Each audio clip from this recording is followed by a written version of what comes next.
A function rule is an equation that represents an output value in terms of an input value. You can write a function rule in function notation. Here's an example. Y equals 3x plus 2. Y is the output, x is the input. F of x equals 3x plus 2 is the same function, but written in function notation. And we read this f open parenthesis x close parenthesis as f of x. Be careful you don't confuse it as multiplication. This is actually something else that we call function notation. F of 1 would mean that we're inputting the value 1 into the function f. So wherever our input variable, in this case it was x, is located, we replace it with a 1, and we could then evaluate 3 times 1 plus 2. And we could simplify f of 1 equals 5. The independent variable, x, represents the input of the function.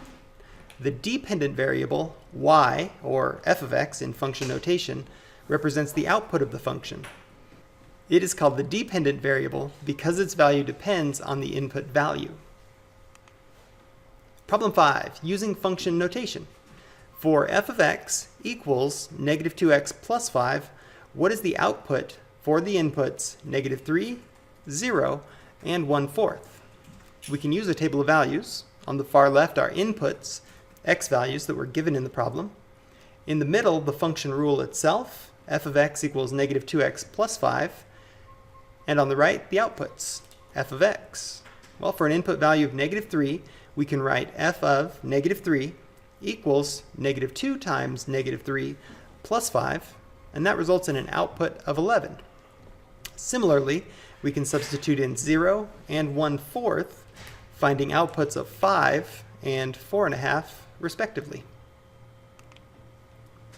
Your turn, part A. For f of x equals negative 4x plus 1, what is the output for the input negative 2? Part B. For that same function, what is the output for the input 0? How about the input 5 in part C?